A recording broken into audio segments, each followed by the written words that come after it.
दूर पहाड़ों में बसा हुआ एक बहुत ही प्राचीन और पुराना गांव होता है। एक रात की बात है।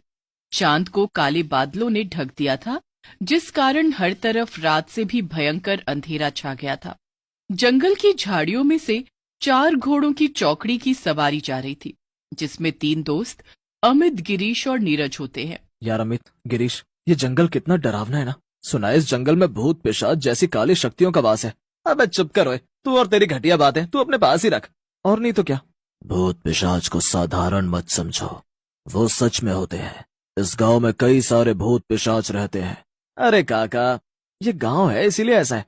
अब एक वीरान गांव भूतिया ही लगेगा ना, थोड़ी यहाँ पर शहर जैसी जगमगाहट होगी। हाँ गिरीश सही कह रहा है काका। नहीं, मैंने कहा ना कि काली शक्तियां सच में होती हैं। तुम लोग ये मानते क्यों नहीं? काका अब आप बोर मत करो यार, और चौकड़ी चलाने पर ध्यान दो। हम इस गांव में यहाँ के ऐतिहासिक पर्यटक स्थल देखने आए हैं। तुम लोग ऐसे नहीं मानोगे। वो आदमी चौकड़ी को गांव में ले जाने की जगह एक कब्रिस्तान में ले जाता है और तीनों दोस्त डर जाते हैं। ओह तेरी, ये तो कब्रिस्तान है। काका, ये काका कहाँ चले गए? यार अभी तो यहीं पर थे काका, अभी के अभी कहाँ गायब हो गए? ये सब क्या चल रहा है अमित? मैंने कहा था ना कि इस गांव में भूतों का वास है। लगता है काका एक भूत थे। क्या? अगर ऐसी बात है तो भागो यहाँ से, ये कब्रिस्तान है। हाँ, यहाँ कब्रिस्तान में रहना खतरे से खाली नहीं। तीनों दोस्त अपनी जान बचाते हुए उस खौफनाक कब्रिस्तान से भाग रहे होते हैं। तभी अचानक से चौकड़ी उनके सामने आती हैं और अपने आप उनका रास्ता रोकती हैं। चारों घोड़े उनकी तरफ गुस्से से देखते हैं और उन चारों की आंखें अचानक से लाल हो जाती हैं। हे भगवान, इन चारों की आंखें अचानक से लाल कैसे हो गई? कहीं ये भूतिया घोड़े तो नहीं? तभी अचानक से चारों घोड़ों में से 4 आदमियों की आत्माएं निकलती हैं और उन चारों डरावनी आत्माओं को देखकर तीनों दोस्तों के रोंगटे खड़े हो जाते हैं। तुम तीनों को मरना होगा। तुम तीनों को शायद ये पता नहीं था कि गांव की पहाड़ी पर जो चौकड़ी आती है उस पर कभी सवारी नहीं करनी चाहिए, क्योंकि इस चौकड़ी के 4 घोड़े भूतिया हैं और उनमें हम चारों भूतिया भाइयों की आत्मा कैद है। ये कोई मामूली चौकड़ी नहीं है, एक चंडाल चौकड़ी है। चारों भाइयों के भूत उन तीनों पर वार करने जाते हैं। तभी अमित अपनी जान बचाते हुए वहां से भाग जाता है और झाड़ियों में छुप जाता है। वहीं वो चारों गिरीश और नीरज को मार देते हैं। नहीं, उन चारों भूतों ने मेरे दोस्त नीरज और गिरीश को मार दिया होगा। ये सब क्या हो गया? अब मैं क्या करूंगा? तभी अमित को उसकी तरफ चंडाल चौकड़ी के आने की आवाज सुनाई देती है। घोड़ों के पैरों की दौड़ सुनकर अमित की सांसें तेज हो जाती हैं और वो बहुत घबराने लगता है। ये क्या? लगता है वो चंडाल चौकड़ी मेरी तरफ ही आ रही है। कहीं उन भूतिया भाइयों ने मुझे सूंघ लिया तो? नहीं नहीं, मुझे यहाँ से दूर जाना होगा। अमित फौरन हल्के हल्के कदमों से पीठ झुकाकर उन झाड़ियों से कोसों दूर चला जाता है। तभी उसे एक सांप नजर आता है। तभी अमित फौरन पास के पेड़ पर चढ़ता है और वो उसकी डाली पर बैठकर ही रात गुजारता है। सुबह होने पर वो गांव में जाता है, जहां सरपंच पंचायत में बैठे होते हैं। वो उन्हें और गांव वालों को जाकर सब कुछ बताता है। क्या ये तुम क्या कह रहे हो? तुम्हें पता नहीं था क्या कि उस पहाड़ी पर वो चंडाल चौकड़ी हर रात मंडराती है और नए लोगों को फंसाकर वो चारों भाई लोगों को मारकर अपना शिकार बना देते हैं? नहीं सरपंच जी, मुझे और मेरे दोस्तों को ये सब नहीं पता था, लेकिन अब मैंने अपने दोस्तों को खो दिया। बहुत दुख हो रहा है मुझे। न जाने इस गांव में उस चंडाल चौकड़ी की दहशत कब मिटेगी। जीना दुश्वार कर रखा है उसने। हाँ भाई, सही कह रहे हो तुम। न जाने कब हम चैन की सांस लेकर जिएंगे इस गांव में। जो भी नया व्यक्ति आता है इस गांव में, या जो भी उस पहाड़ी पर जाने की भूल करता है, वो चंडाल चौकड़ी उस व्यक्ति को जिंदा नहीं छोड़ती। लेकिन भाई साहब, क्या है इस चंडाल चौकड़ी का रहस्य? कौन है वो 4 भूतिया भाई? बहुत समय पहले की बात है। इस गांव में 4 भाई रहते थे। उनके पास 4 घोड़े थे। वो अपने घोड़ों पर गांव के लोगों को सवारी दिया करते थे और इस कारण गांव के बाकी सवारी वाले जैसे बैलगाड़ी, हाथ गाड़ी और अन्य सवारी वाले परेशान होने लगे, क्योंकि जिसे देखो वो बस उन 4 भाइयों के घोड़ों पर ही सवारी किया करते।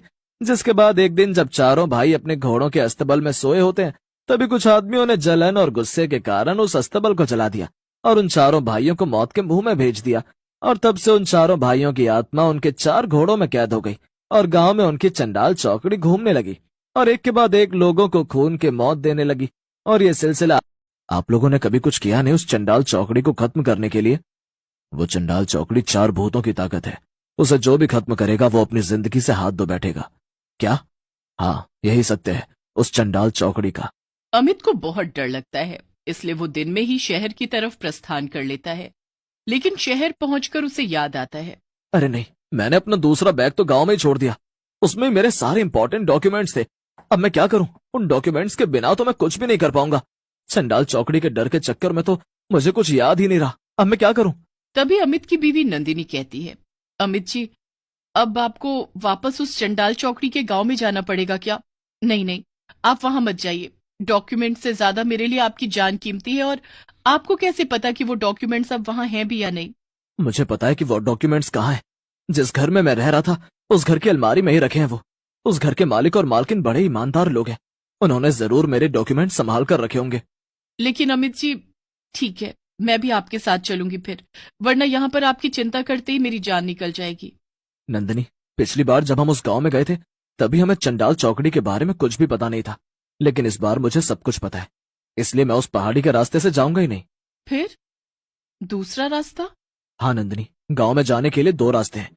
एक पहाड़ी से होकर जाने वाला रास्ता और वो दूसरा रास्ता जो पूरी तरह सुरक्षित है।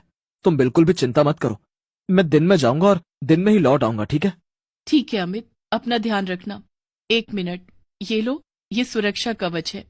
हमारे पड़ोसी उज्जैन गए थे, वहीं से लाए हैं। इसे बांध लो अपनी कलाई पर।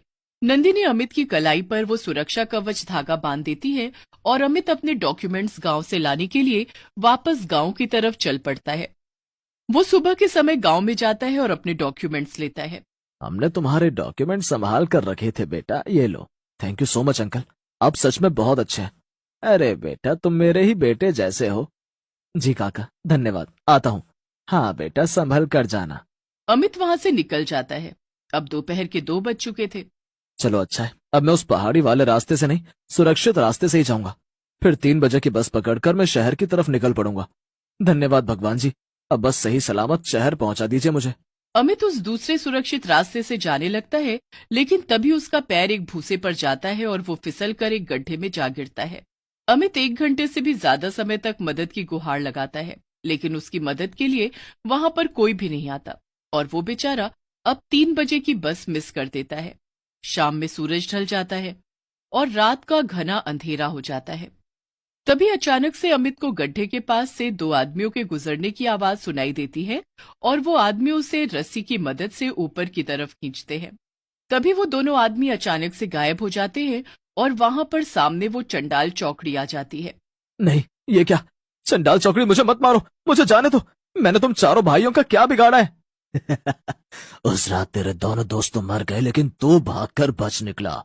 लेकिन आज तू भाग नहीं पाएगा। आज तो तुझे हमारे हाथों मरना ही होगा। जिसने चंडाल चौकड़ी देख ली उसे तो मरना ही पड़ता है। लेकिन जैसे ही वो चारों भूतिया भाई अमित पर हमला करने जा रहे होते हैं, तभी उन्हें कोई दिव्य शक्ति अपनी तरफ खींचने लगती है। वो मायावी चंडाल चौकड़ी अपने आप पीछे की तरफ जाने लगती है और कब्रिस्तान पहुंचती है। अमित भी वहां जाता है और वो देखता है कि नंदिनी ने तांत्रिक से करवाया है। चंडाल चौकड़ी तांत्रिक के बिछाए जाल में फंस जाती है। क्या? नंदिनी, नंदिनी तुम? हाँ अमित, मैं जानती थी 3 बजे की बस मिस करने पर तुम जरूर किसी मुसीबत में फंसे हो, इसलिए मैंने फौरन शहर से यहाँ के पास की एयरपोर्ट तक आने वाली फ्लाइट पकड़ी और तांत्रिक जी के साथ यहाँ आ गई। जिस तंत्र से लोग बुरे काम करते हैं, आज उसी तंत्र से बुराई पर अच्छाई की जीत होगी। ये बाबा बहुत महान और सिद्ध बाबा हैं। तभी अचानक से चारों भाइयों की आत्मा नष्ट हो जाती है और साथ ही वो चारों भूतिया घोड़े भी जलकर राख हो जाते हैं। नंदिनी के इस साहस के कारण उस गांव से चंडाल चौकड़ी का कहर खत्म हो जाता है और सभी चैन से Video Aki Lai to subscribe Crin.